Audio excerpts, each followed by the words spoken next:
Let me guys tell you about the cartoon universe. Cartoons, back in the day, I'm talking about from the early 80s to the early 90s and the early 2000s, were poppin'. Hand-drawn animation was the best until they switched to CGI animation using computers, which I don't really like the CGI animation. I kind of like the hand-drawn animation because these animators have pretty good ideas for a cartoon on how to make every kid happy, seeing them laugh, how it enjoys them, how every day they go to school, they get excited to watch a certain cartoon, for example, DuckTales or Rocket Power.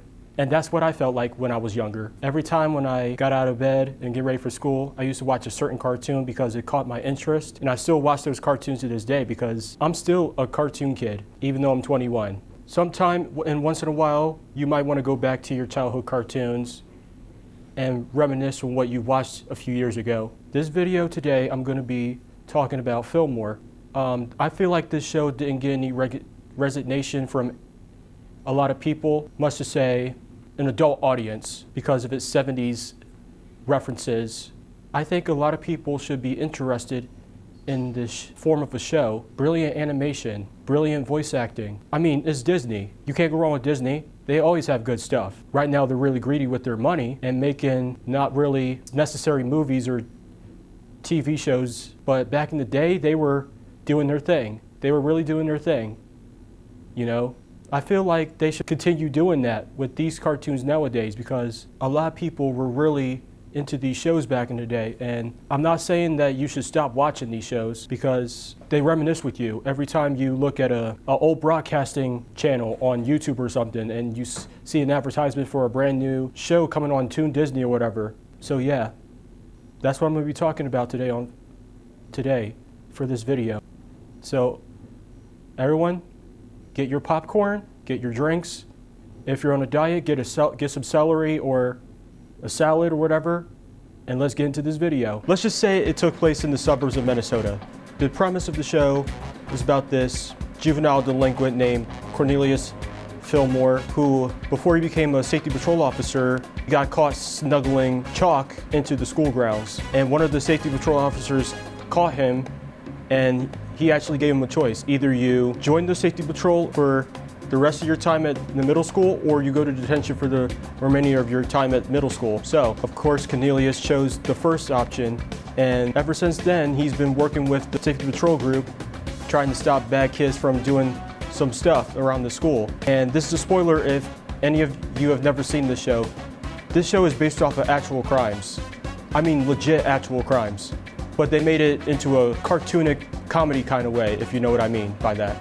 So that's the main star of the show. We got his partner, Ingrid Third, who is a goth chick, and his partner, who is on his side with everything that he does, tries to get these bad kids off of the school grounds. I thought goth girls were supposed to be bad, but in this one, she's actually really nice. That's a bizarre term right there, if you tell me. But she's a really good supporting character for Cornelius Fillmore. And we got some supporting character in this show. We got Dawn S. Folsom, who's the principal of X Middle School, who is played by Wendy Malick. And for me, I think of her like Miss Trunchbull from Matilda, pretty much. A more crueler version of Miss Trunchbull from Matilda. I don't know, you guys tell me what you think she is. Then we got the junior commissioner, Vallejo, who is played by Horacio Sanz. I think of him like a crime boss more than a police chief, in my opinion. I have to say that this show has a lot of controversy. This show does have a lot of 70s pop culture references. Some of them I don't even understand. I mean, there's a popular reference for Pokemon, which is cool, but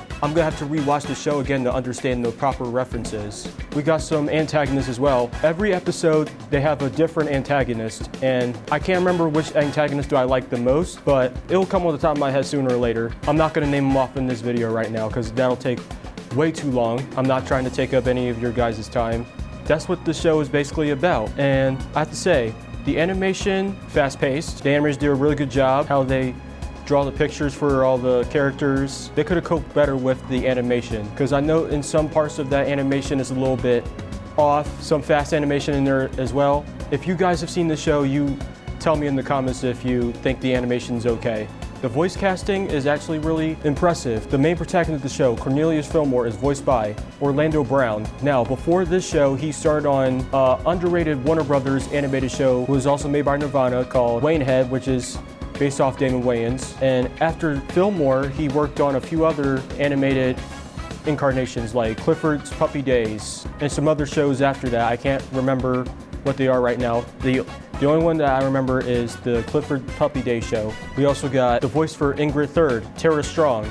You all know who Tara Strong is. She is the best known for voicing Timmy Turner in The Fairly Odd Parents, Ben Tennyson in Ben 10. She did a whole lot of voice actor work, and she's really impressive. I like her voice actor work. She's actually one of my favorite voice actors of all time. Some pretty good recruiting voice actors like Debbie Derryberry, Phil Lamar, Devi Chase. I'm sorry if I pronounced her first name wrong. The voice of Lilo from Lilo and Stitch movie and series. Steve Carell is in one episode of the show. We got Candy Milo, the voice of Dexter to the third and fourth season, because Christine Cavanaugh, which was the original voice of Dexter, she passed away in '01, and Candy Milo took over her role. We also got Lindsay Babylon, best known for voicing Tuesday X in The X's, which is an underrated Nickelodeon show. I think I might review that next time when I do a video. That's what I have for the cast. Now, this is probably a little bit off topic for most of you guys. I think an animation show should have a good premise, a good fallback for the characters, a good chemistry. The character development, spot on. It's spot on. The chemistry between Fillmore and Ingrid Third, they really got each other's back in the show, not gonna lie. Now, to talk about the show's premiering. It aired on Toon Disney September 2002 during their, I'm guessing, their Disney afternoon block. I never really understood what Disney afternoon was, but I'm learning. Trust me, I'm learning. A lot of people never really got into this show when they were younger. For me, I didn't know the show existed back in 2002. I was a baby. I just watched the show like a few months ago. It was kind of hard to get into it for the first few times I watched it, but then around the fifth or sixth time I started to enjoy it a little bit more, and then it just became one of my favorite shows. It just happened like that. Let me know in the comments below if you guys have seen this show, or what was your experience in watching this show. Do you like it? Do you like the character development? Do you like the animation? What do you like about it? Post that in the comments below. I have to say, the score is spot on as well. Walter Murphy actually did a good job. Now, Walter Murphy was not the only composer for the show. We got two other people, which I don't know who they are, but the only person I know from the score is Walter Murphy.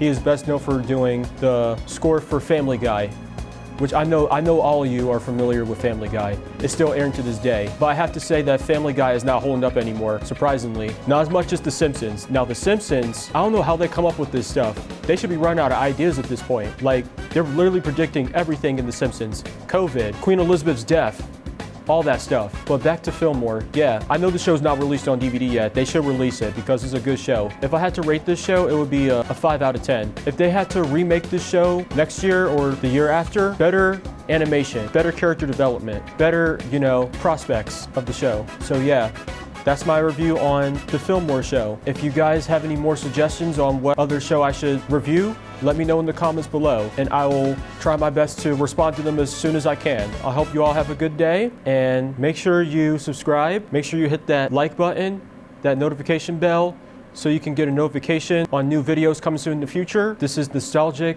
TV Show Reviewer 2001, and I cannot wait to see you all in my next video, so peace out.